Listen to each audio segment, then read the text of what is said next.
বাজার থেকে পশু আনার সময় বা কুরবানি করার সময় পশুর সাথে অনেক বেশি অমানবিক আচরণ করি, এতে করে কিন্তু আপনার কুরবানিটা পুরো কুরবানির প্রক্রিয়াটাই প্রশ্নবিদ্ধ হয়ে যেতে পারে। জবাই করার পরে অনেক কসাইরা তাড়াতাড়ি এই পশুটার দেহ থেকে প্রাণ বের হয়ে যাওয়ার জন্য ছোট ছুরি দিয়ে জবাই করা প্রাণীটার গলার মধ্যে খোঁচা মারতে থাকে। এটা কিন্তু ঠিক না। স্পাইনাল কর্ডে যদি আপনি জবাই করার পরে বারবার খোঁচা মারেন তাহলে কিন্তু এই প্রাণীটার অপমৃত্যু হতে পারে, অর্থাৎ এটা স্বাভাবিক কোনো মৃত্যু নয়।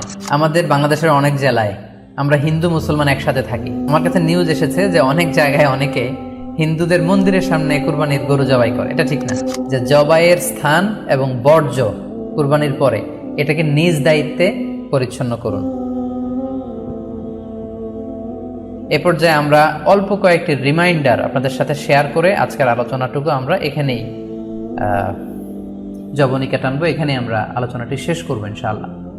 প্রথম যে রিমাইন্ডারটি আপনাদের সাথে আমি শেয়ার করতে চাই সেটি হচ্ছে, সম্মানিত সুধী, আমরা অনেকেই বাজার থেকে পশু আনার সময় বা কুরবানি করার সময় পশুর সাথে অনেক বেশি অমানবিক আচরণ করি, এতে করে কিন্তু আপনার কুরবানিটা পুরো কুরবানির প্রক্রিয়াটাই প্রশ্নবিদ্ধ হয়ে যেতে পারে। আমি সবাইকে বলছি আমরা যাতে পশুর সাথে মানবিক আচরণ করি, কুরবানির পশুর সাথে এমন কোনো আচরণ যাতে না করি যাতে ওর কষ্ট না হয়, আমরা যেন এটা খেয়াল রাখি। বিশেষ করে জবাই করার আগে পশুকে ভালোভাবে রশি দিয়ে বেঁধে নেয়া এবং ছুরিটা যেই ছুরি দিয়ে জবাই করা হবে সেটা খুব ধারালো থাকা। আল্লাহ রাসূল সাল্লাল্লাহু আলাইহি ওয়াসাল্লাম কিন্তু এই দিক নির্দেশনা আমাদেরকে দিয়েছেন। সুবহানাল্লাহ। ইসলাম যে কতটা চেক অ্যান্ড ব্যালেন্স, কতটা ভারসাম্যপূর্ণ জীবন বিধান। আল্লাহ রাসূল সাল্লাল্লাহু আলাইহি ওয়াসাল্লাম সহিহ মুসলিমের বর্ণনায় তিনি বলছেন, ইযা যাবাহতুম ফাআহসিনু যিবহা, তোমরা যখন জবাই করবে সেখানেও তোমরা ইহসান করো। কেননা আল্লাহ তাআলা সব জায়গায় ইহসানকে অবধারিত করেছেন। আমরা জীবনে যাই করব না কেন সেটা ইহসানের সাথে করতে হবে। তো পশুটাকে কিন্তু আমি জবাই করব, স্লটার করব। আল্লাহ রাসূল সাল্লাল্লাহু আলাইহি ওয়াসাল্লাম বললেন, যখন স্লটার করবে, জবাই করবে, তখনও সেটার প্রতি ইহসান করে তোমরা জবাই করো। ওয়া ইযা যাবাহতুম ফাআহসিনু যিবহা, সেক্ষেত্রেও তোমরা সফট হার্টেড হও, সেটাকে ইহসানের সাথে জবাই করো। কিভাবে ইহসানের সাথে জবাই করবে? ওয়ালিয়ুহিদ্দা আহাদুকুম শাফরাতাহু ওয়ালিয়ুরিহ যাবিহাতাহু, তোমরা তোমাদের ছুরিটা খুব বেশি করে ধারালো করে নাও, যাতে করে খুব স্মুথলি স্লটারিংটা হয়ে যায়, খুব স্মুথলি কুরবানিটা তাড়াতাড়ি হয়ে যায়, যাতে প্রাণীটার কষ্ট না হয়। আমরা প্রায়ই আমাদের বেখেয়ালে বা অবহেলাবশত কুরবানির পশু ট্রাক থেকে নামানো, হাট থেকে নিয়ে আসা, এমনভাবে আমরা কুরবানির পশুর সাথে ট্রিট করি, এতে করে কিন্তু অনেক অমানবিক আচরণ আমাদের দ্বারা প্রকাশ পেয়ে যায়। সো আমরা যদিও এটাকে জবাই করব, আমরা যেন ইহসানের সাথে জবাই করি, এই বিষয়টা যেন আমরা খেয়াল রাখি। এটা হচ্ছে প্রথম রিমাইন্ডার। দ্বিতীয় রিমাইন্ডার হচ্ছে, আমাদের দেশে প্রায় এটা ঘটে, জবাই করার পরে অনেক কসাইরা তাড়াতাড়ি এই পশুটার দেহ থেকে প্রাণ বের হয়ে যাওয়ার জন্য ছোট ছুরি দিয়ে জবাই করা প্রাণীটার গলার মধ্যে খোঁচা মারতে থাকে, গলায় বারবার খোঁচা মারতে থাকে। এটা কিন্তু ঠিক না। স্পাইনাল কর্ডে যদি আপনি জবাই করার পরে বারবার খোঁচা মারেন তাহলে কিন্তু এই প্রাণীটার অপমৃত্যু হতে পারে, অর্থাৎ এটা স্বাভাবিক কোনো মৃত্যু নয়। স্বাভাবিক মৃত্যু হচ্ছে জবাই করে দেয়া, এবং ইসলাম এটাকে আমাদের জন্য বৈধ করেছেন। আমরা জানি যে পাশ্চাত্যে গরুর মাথায় বুলেট মারা হয়, অথবা ইলেকট্রিক্যাল শক দিয়ে ওটাকে হত্যা করা হয়, অথবা ভারী কোনো লোহার হাতুড়ি দিয়ে গরুর মাথায় আঘাত করে সেটাকে মারা হয়। কিন্তু ইসলাম এগুলোকে নিষেধ করেছে। ইসলামের বিধান হচ্ছে স্লটারিং করা, আপনি জবাই করে দিবেন। সেক্ষেত্রে আমার মনে হয় 10 থেকে 15 মিনিট যদি আমরা একটু ওয়েট করি, গরুর দেহ থেকে সবগুলো রক্ত কিন্তু বের হয়ে যাবে, ফলে এটার গোশতটা উপাদেয় হবে আমাদের জন্য। কিন্তু আমরা যদি তাড়াহুড়ো করে, বিশেষ করে অনেক কসাই ভাইরা রুহটা যাতে তাড়াতাড়ি বের হয়ে যায়, প্রাণটা যাতে তাড়াতাড়ি বের হয়ে যায়, জবাইয়ের পরে আবার ছোট ছুরি দিয়ে স্পাইনাল কর্ডে খোঁচা মারতে থাকে, এটা কিন্তু ঠিক না। এতে করে যেটা হয়, এটা স্বাভাবিক মৃত্যু হয় না, বরং অপমৃত্যু হয়ে থাকে। আমরা যখন কুরবানি করি তখন প্রাণীটার শ্বাসনালী এবং কণ্ঠনালী কেটে যায়, এবং তারপরে রক্তনালী, যেটাকে ইংরেজিতে বলে জুগুলার ভেইন, এই জুগুলার ভেইনটা যখন কেটে যায় তখন কিন্তু প্রাণীটা আর ব্যথা পায় না। গবেষণায় দেখা গিয়েছে যে যদি আমরা দেখি যে প্রাণীটা খুব ছটফট করে, লাফালাফি করে, তা আসলে সে ব্যথা পায় না। জুগুলার ভেইন যখন কেটে ফেলে তখন ব্রেইন তাকে স্পাইনাল কর্ডের মাধ্যমে হার্টে সিগন্যাল দেয় আরো বেশি পাম্প করার জন্য, আরো বেশি রক্ত পাঠানোর জন্য, ফলে দেহের সবগুলো রক্ত গলার ওই কাটা জায়গা দিয়ে কিন্তু বের হয়ে যায়। তো ওই মুহূর্তে আপনি যখন ছোট ছুরি নিয়ে এটার স্পাইনাল কর্ডে খোঁচাখুচি করতে শুরু করেন তখন কিন্তু এটার অপমৃত্যু ঘটে, এটা স্ট্রোক হতে পারে, এটা হার্ট অ্যাটাক করে মারা যেতে পারে। তাহলে সেটা কিন্তু স্বাভাবিকভাবে জবাইয়ের মধ্যে দিয়ে মৃত্যুবরণ করলো না, বরং হার্ট অ্যাটাক করে বা স্ট্রোক করে সেটা মারা গেল। তখন কিন্তু আপনার কুরবানিটা প্রশ্নবিদ্ধ হয়ে যেতে পারে। তো এই জন্য আমি সকলের কাছে অনুরোধ করব, আপনারা তাড়াহুড়ো না করে 10 থেকে 15 মিনিট একটু ওয়েট করেন জবেহের পরে, এটাকে স্বাভাবিকভাবে, ন্যাচারালি, প্রাকৃতিকভাবে এটা রুহুটা বের হতে দিন। তা না হলে আমাদের কুরবানি কিন্তু প্রশ্নবিদ্ধ হয়ে যেতে পারে। 3 নম্বর রিমাইন্ডার হচ্ছে, আমাদের বাংলাদেশের অনেক জেলায় আমরা হিন্দু মুসলমান একসাথে থাকি। আমার কাছে নিউজ এসেছে যে অনেক জায়গায় অনেকে হিন্দুদের মন্দিরের সামনে কুরবানির গরু জবাই করে। এটা ঠিক না, কারণ আমরা জানি যে ওরা এই গরুর পূজা করে থাকে। সো আমরা এমন কিছু করব না যেটা ওদেরকে খুব বেশি কষ্ট দিবে। সো অনেকে শুনেছি যে উস্কানিমূলকভাবে তারা একটু দেখিয়ে দিতে চায় বা তাদের উপর প্রতিশোধ নিতে চায়। এরকম করে অনেক সময় হিন্দুদের বিভিন্ন গ্রামে মন্দিরের সামনে এই কুরবানির ব্যবস্থাপনা করা হয়। আমি বলবো যে আমরা এটা যাতে না করি। আমরা হিন্দুদের যে উপাসনালয় আছে, আমাদের হিন্দু ভাইদের উপাসনালয়গুলোকে স্কিপ করে এমন জায়গায় কুরবানি করব যাতে করে তাদের এই দৃশ্য দেখা না লাগে এবং তাদের এবাদতগাহের সামনেও যাতে আমাদের এরকম পরিস্থিতি তৈরি করতে না হয়। আমরা যাতে সাম্প্রদায়িক সম্প্রীতি আমাদের আবাদতের মধ্য দিয়ে বজায় রাখতে পারি এবং কোনো ধরনের উস্কানিমূলক কর্মকাণ্ডে যেন আমরা কখনোই যুক্ত না হই। 4 নাম্বার এবং সবচাইতে গুরুত্বপূর্ণ পয়েন্ট হচ্ছে, জি খেয়াল করে শুনুন, আপনাকে বলছি, 4 নাম্বার পয়েন্ট হচ্ছে যে জবাইয়ের স্থান এবং বর্জ্য কুরবানির পরে এটাকে নিজ দায়িত্বে পরিচ্ছন্ন করুন। আই রিপিট, আমি আবার বলছি, যেখানে আপনি কুরবানি করলেন সেটাকে এবং এই যে বর্জ্য ময়লা, এটা নিজ দায়িত্বে আপনি ক্লিন করুন। সিটি কর্পোরেশনের ভাইয়েরা সরকারি তত্ত্বাবধানে সারা বাংলাদেশের এই সব বর্জ্য আসলে পরিষ্কার করা সম্ভব না। জরিপে এসেছে যে 50 লক্ষ গরু জবাই করা হয় প্রত্যেকটা কুরবানির ঈদে। তো সেক্ষেত্রে আমাদেরকে দায়িত্বশীল হতে হবে। কুল্লুকুম রাঈন ওয়া কুল্লুকুম মাসউলুন আন রাইয়াতিহি। আল্লাহ রাসূল সাল্লাল্লাহু আলাইহি ওয়াসাল্লাম বলেছেন, তোমরা প্রত্যেকে দায়িত্বশীল আর তোমাদের প্রত্যেকের দায়িত্বের ব্যাপারে কিয়ামতের ময়দানে আল্লাহ তাআলা কিন্তু তোমাদেরকে জিজ্ঞেস করবে। তাই আমরা যেন নিজ দায়িত্বে এই কুরবানির করার স্থান এবং বর্জ্য যেন পরিষ্কার করি। ব্লিচিং পাউডার দিয়ে বেশি করে পানি মেরে আমরা যেন পরিষ্কার পরিচ্ছন্ন রাখি, কারণ আত-তুহুরু শাতরুল ঈমান, পরিষ্কার পরিচ্ছন্নতা এটা হচ্ছে ঈমানের অঙ্গ। এই বিষয়টা জানে আমরা খুব গুরুত্বের সাথে নেই এবং নিজ নিজ কুরবানি আমরা যেখানে দিলাম সেই জায়গাটা যেন আমরা পরিষ্কার করি। বিশেষ করে বিভিন্ন সংস্থা যারা অনেক অনেক কুরবানি করবেন, ভলান্টিয়ারলি বিভিন্ন কুরবানি করে কুরবানির গোশত বিতরণ করবেন, আপনারা এরকম ভলান্টিয়ারলি ক্লিনলিনেস ক্যাম্পেইন করতে হবে যাতে কোনো ধরনের রক্ত, ময়লা, বর্জ্য, আবর্জনা না থাকে।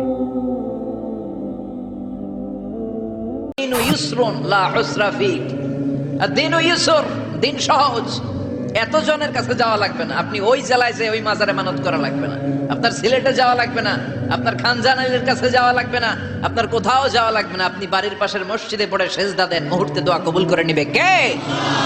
রব্বুল আলামিন বলে, গোলাম আমারে ডাকস না কেন? তোর ডাকে সাড়া দেওয়ার জন্য আমি 24 আওয়ার্স রেডি। দুনিয়ার বুকে কোনো বিষয় নিয়ে যদি আমরা বারবার যাই, দুনিয়াতে লোকজন রেগে যায়, ঠিক কিনা? আমি ওনার কাছে গেলাম, ভাই আজকে একটা বিপদে পড়ছি, 500 টাকা দেন, দিয়ে দিল। এরপরের দিন আবার গেলাম, দিল। পরশু দিল, তরশু গেলে শেষা দিয়ে দিব, একটা মাইট দিয়ে দিবি, ঠিক কিনা?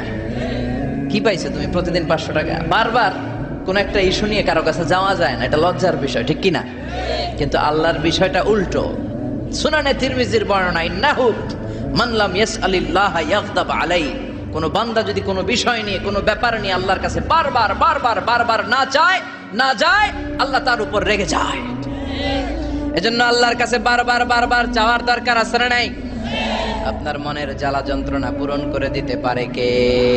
এটার নাম তাওহীদ। এক আল্লাহ কেন্দ্রিক হওয়া, আল্লাহ সেন্টার্ড। আমাদের সবকিছু হবে আল্লাহ কেন্দ্রিক।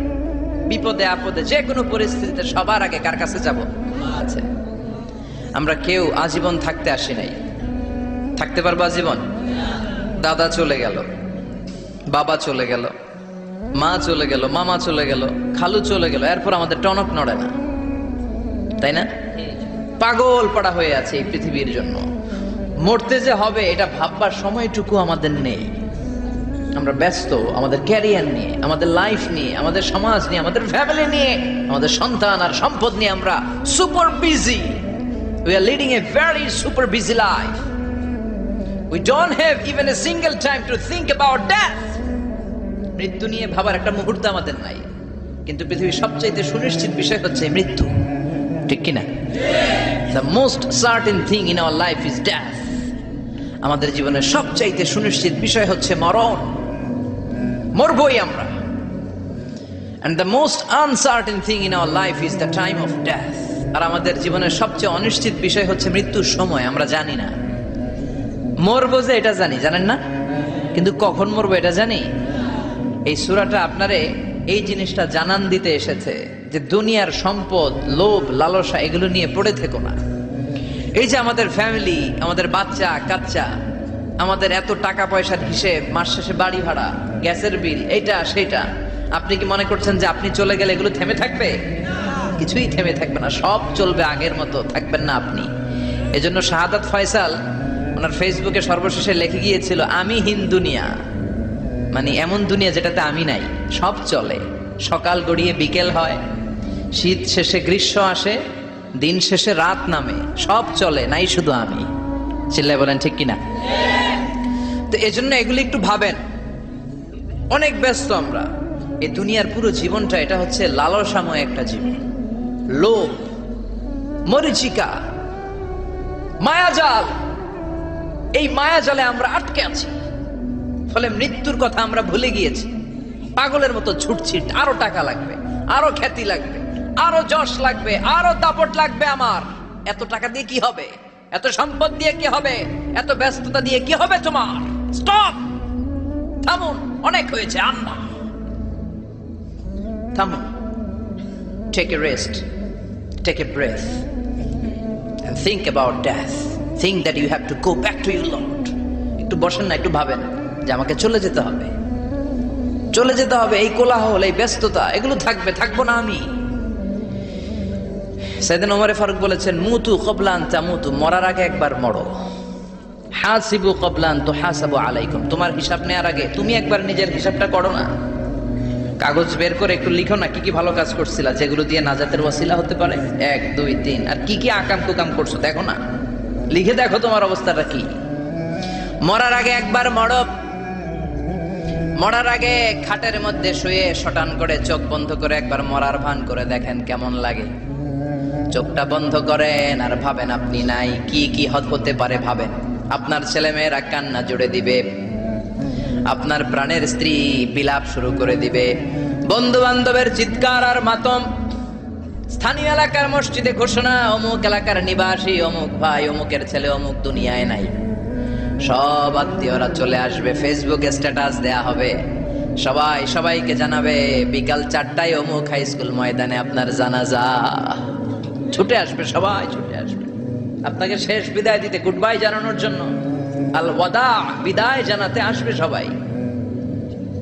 4 তাকবীর দিয়ে আপনার জানাজা হবে, অশ্রুসিক্ত জানাজায় আপনার বিদায় হবে। কাঠের খাটিয়ার মধ্যে করে কাঁধে তুলে আপনার কবরে নেওয়া হবে। আগে থেকে খুঁড়ে রাখা কবরটার মধ্যে আপনারে বিছিয়ে দেয়া হবে। বাঁশের কচি দিয়ে তার উপরে মাটির চাপা দিয়ে সব চলে যাবে। ভাবেন না একবার চোখ বন্ধ করে, this is the circle of life, this is the nature of life. এটা সবার হবে, আমার হবে, আপনার হবে। এত মায়া, এত ভালোবাসা কই যাবে? কেউ থাকবে না, সবাই আপনার অন্ধকার কবরে রেখে দিয়ে চলে আসবে। উপরে বাঁশের কঞ্চি, তার উপরে মাটির চাপা, অন্ধকার আর অন্ধকার। এই অন্ধকার যেন শেষ হতে চায় না, শুধুই অন্ধকার, ঠিক কিনা? এজন্য আমাদের চলে যেতে হবে। দাদা গেল, চাচা গেল, মামা গেল, আমাদেরকেও যেতে হবে, জোরে কোন ঠিক কিনা? একদিন মাটির ভেতরে হবে ঘর রে মন আমার, কেন বান্ধ দালান ঘর, প্রাণ পাখি উড়ে যাবে পিঞ্জর ছেড়ে,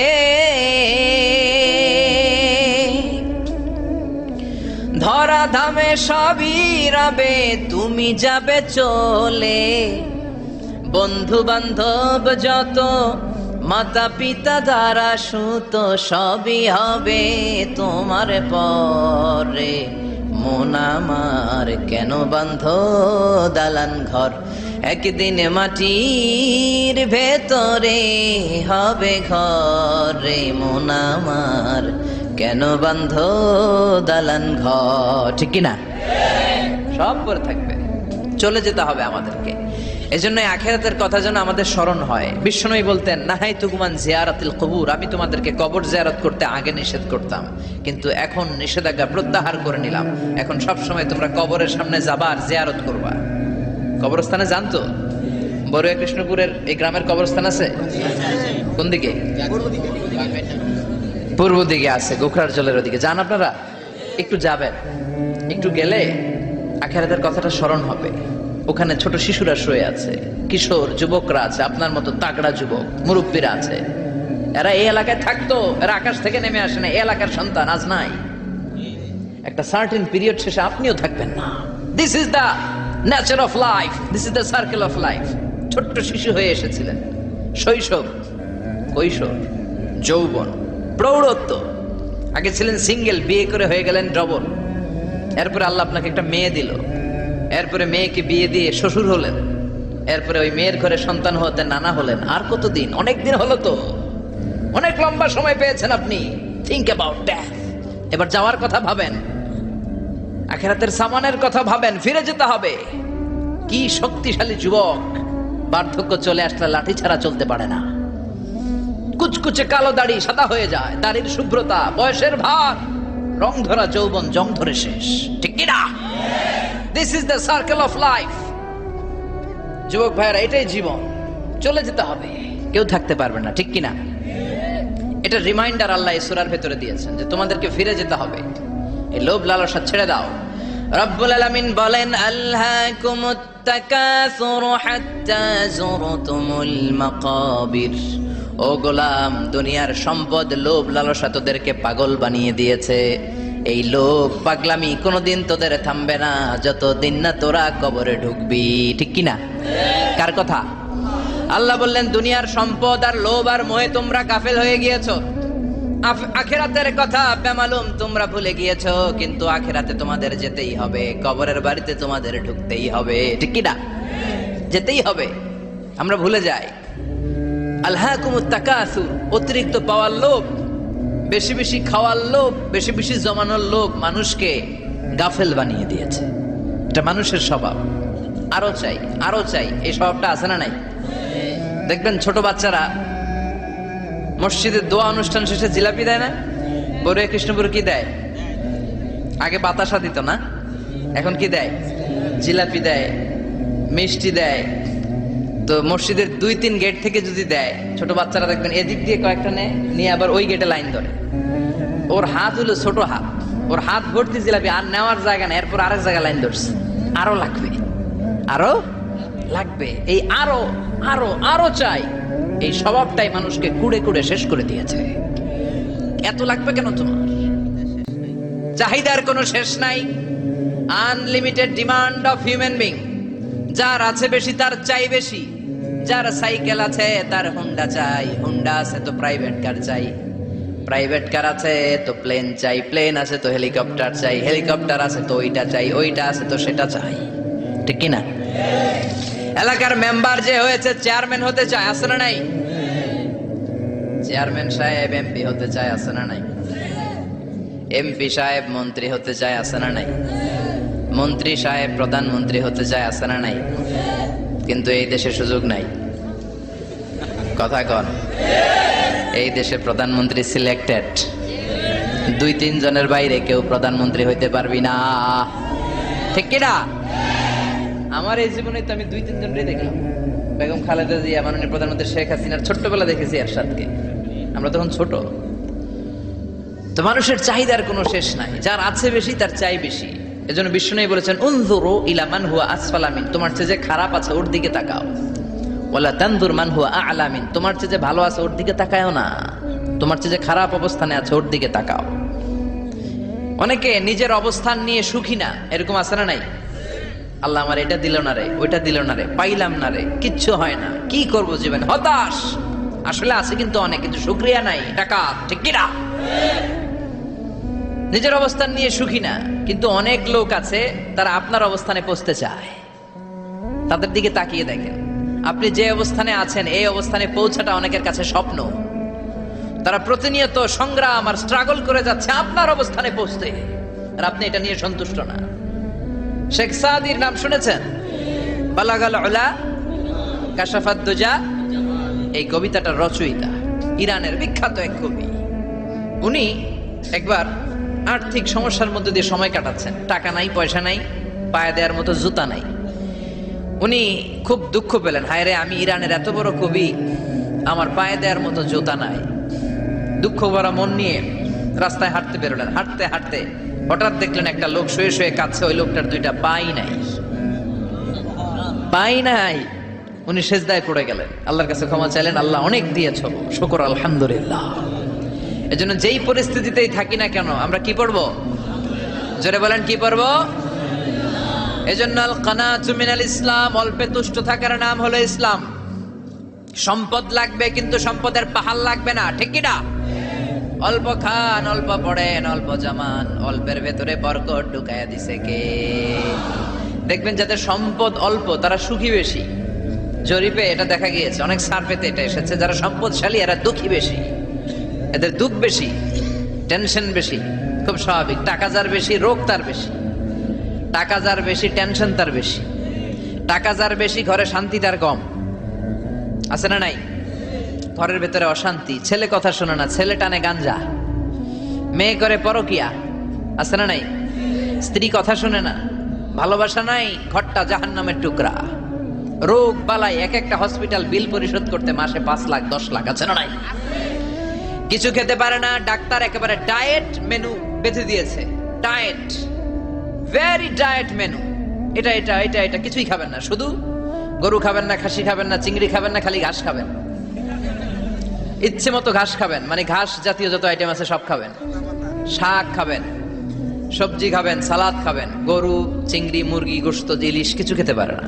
তাহলে রোগ বেশি, খাওয়ার মজা নাই, ঘরে সাংসারিক শান্তি নাই, খালি ব্যারাম আর ব্যারাম, ঠিক কিনা?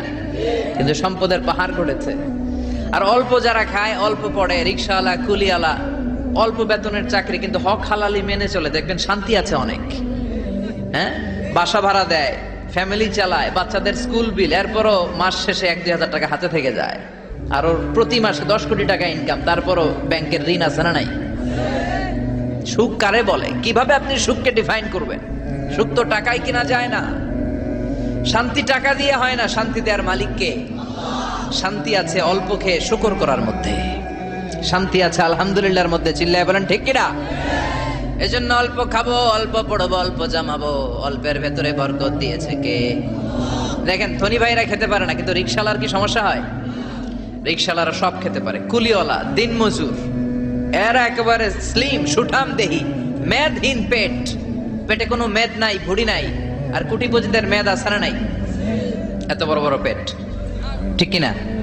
আমাদেরও পেট আছে, তবে হালাল পেট। এটা হারাম টাকা দিয়ে এই ভুড়ি বানাই নাই আমরা। চিল্লায় বলেন ঠিক কিনা? রিক্সাওয়ালা, কুলিওয়ালা নিজেও নামাজ পড়ে, বউও নামাজ পড়ে, বাচ্চাটাও নামাজ পড়ে, রিক্সা চালায় আর জিকির করে লা ইলাহা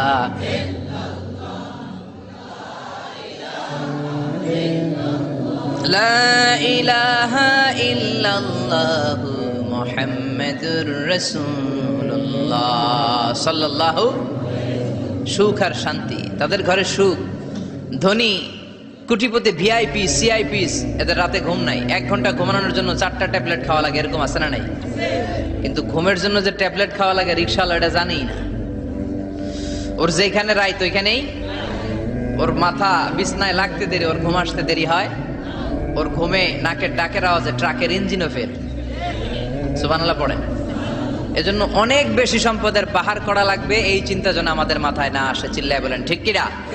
এজন্য রব্বুল আলামিন বলেন আলহাকুমুত তাকাসুর হাত্তা যুরতুমুল মাকাবির। বেশি বেশি সম্পদ উপার্জনের আকাঙ্ক্ষা তোমাদেরকে আখিরাত থেকে গাফেল বানিয়েছে। এই গাফলতি কশিন কালেও তোমাদের কমবে না যতক্ষণ না তোমরা কবরে ঢুকবা। হাত্তা যুরতুমুল মাকাবির, মাকবারাতুনের প্লুরাল মাকাবির, যতক্ষণ না কবরে না ঢুকবা, কবরস্থান তোমার আবাসস্থল না হবে, ততক্ষণ পর্যন্ত এই চাই চাই মানসিকতা কমবে। মানুষের স্বভাব হলো আরো চাই, আরো চাই, আরো চাই করে ফকিরেরা। কারা? আল্লাহ গালি দিয়ে বললেন তোরা সব ফকিরনি। তোরা কি?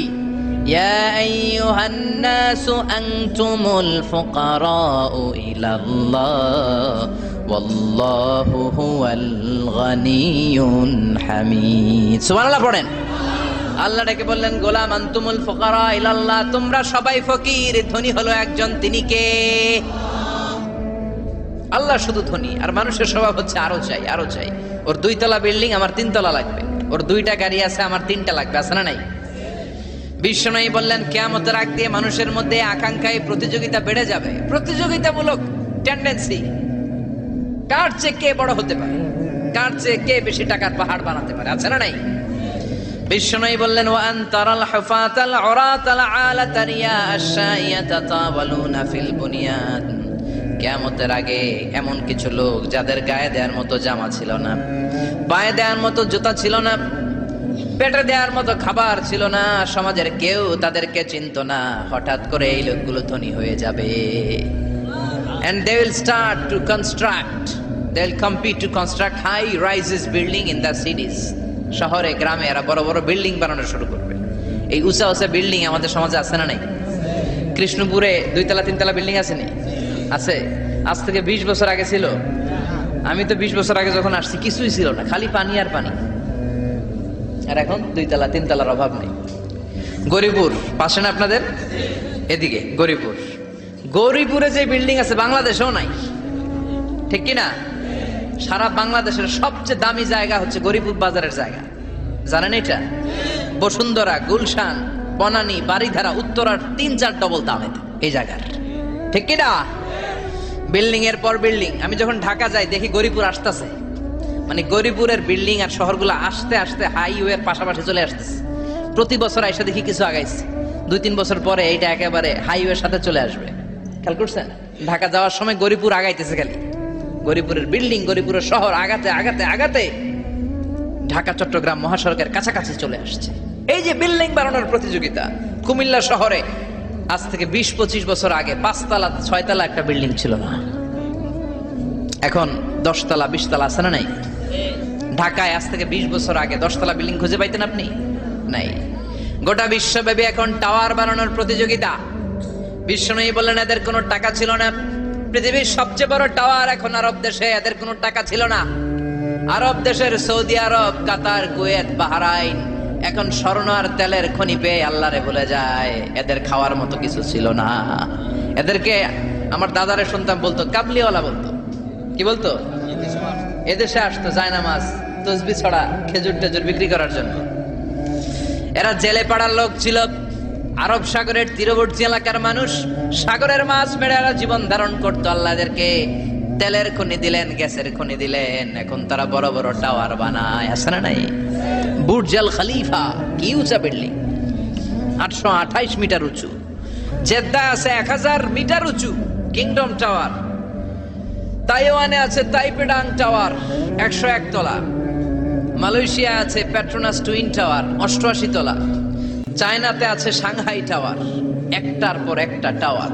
প্রতি বছর অ্যানাউন্স করতেছে যে ওদেরটা আছে আমাদেরটা বড় বানাও। কাতার কয় ওরা বানাইলে আমরা পারবো না কেন, আমরা বানাবো আরো বড়। আছে না নাই? শাগালাত কুমুত তাকাসুর, যে আরো লাগবে, আরো বড় হতে হবে, এই টেন্ডেন্সি মানুষকে আখিরাত থেকে একেবারে গাফেল বানিয়ে দিয়েছে। চিল্লায় বলেন ঠিক কি না? টাকার পাহাড় বানাতে চায়, দরকার থাকলেও চায়, না দরকার থাকলেও চায়। বর্তমান পৃথিবীর সবচেয়ে ধনী লোকটার নাম জানেন? কি নাম? হ্যাঁ, বিল গেটস। ওর যে কত টাকা ও নিজেও জানে না। ওর পকেট থেকে যদি $100 একটা বান্ডিল পড়ে যায়, এটা তুলতে ওর যত সময় লাগবে, ও না তুলে যদি হেঁটে, যে আইডিয়া নিয়ে হাঁটতেছিল ওইটা নিয়ে হাঁটে, ওদিকে আরো বেশি ইনকাম হয়ে যাবে। এত টাকা তার, এটা তোলার সময় তো তার নাই। ওয়ারেন বাফেট নাম শুনছেন? হাজার হাজার কোটি ডলারের মালিক। Prince Walid bin Talal, Saudi ধনকুবের নাম শুনেছেন? ওর একটা বিমান আছে, প্রাইভেট জেট প্লেন। এই বিমানটার 70% মেড অফ গোল্ড। বিমানের 70% স্বর্ণ দিয়ে বানানো। গত কয়েক বছর আগে আমি ব্রুনাই গিয়েছিলাম। ব্রুনাইয়ের সুলতানের নাম হাসান আল বালখিয়া। উনি একটা প্যালেস আরবিতে বলে কাসার, মানে হচ্ছে রাজপ্রাসাদ। পৃথিবীর সবচাইতে বড় রাজপ্রাসাদ ব্রুনাইতে বান্দার সিরি বেগাওয়ানে অবস্থিত। আমি গিয়েছি ওখানে। প্রায় 1800 থেকে 2000 কক্ষ আছে ওই প্যালেসে, রাজপ্রাসাদে। ওই রাজপ্রাসাদের টয়লেটের কমোড গুলো মেড অফ গোল্ড, স্বর্ণ দিয়ে বানানো। আযুবিল্লাহ পড়বেন না? এই হাসান আল বালখিয়া নিজে বিমান চালায়। ওর সংগ্রহে 500টা রোলস রয়েস লাক্সারিয়াস কার আছে। 500 রোলস রয়েস। গুগল, ইউটিউব যারা করেন সার্চ দিলে দেখবেন ওর কি পরিমাণে গাড়ি। রোলস রয়েস গাড়ি হচ্ছে one of the luxurious car in the world. Car ব্র্যান্ডের মধ্যে যত দামি কার ব্র্যান্ড আছে এর মধ্যে রোলস রয়েস একটা, যেগুলোর দাম কমসে কম এদেশের টাকায় 8 কোটি থেকে 10 কোটি টাকা। আচ্ছা বলেন, এই গাড়িগুলো যারা হাই প্রোফাইলের ভিআইপিস, তারা ফ্যামিলির সবাইকেও যদি একটা করে গাড়ি দেয়, একজনের কয়টা গাড়ি দরকার? 5টা, 10টা, 20টা? বললাম যে 20টা গাড়ি লাগবে ওনার। 500 গাড়ি দিয়ে উনি কি করবে? তার সংগ্রহে 500টা রোলস রয়েস। স্বর্ণেরও গাড়ি আছে, তার স্বর্ণের পালঙ্ক আছে, আমি দেখে এসেছি। পোরশে, ফারারে, লাম্বরগিনি, এই টাইপের যে ব্র্যান্ডগুলো আছে, অভাব নাই। তার মানে আছে, যার বেশি চায় তত বেশি। চিৎকার করে বলেন ঠিক কি না? এজন্য আল্লাহ বললেন, আলহাকুমুত তাকাসুরু হাত্তা যুরতুমুল মাকাবির। দুনিয়ার লোভ তোমাদেরকে আখিরাত থেকে গাফেল বানিয়ে দিয়েছে। দুনিয়ার লোভ লালসার মধ্যে পড়ে আখিরাতকে বেমালুম তোমরা ভুলে গিয়েছো। এই গাফলতি কোনোদিন কমবে না যতদিন না তোমরা কবরে ঢুকো। ঠিক কি না?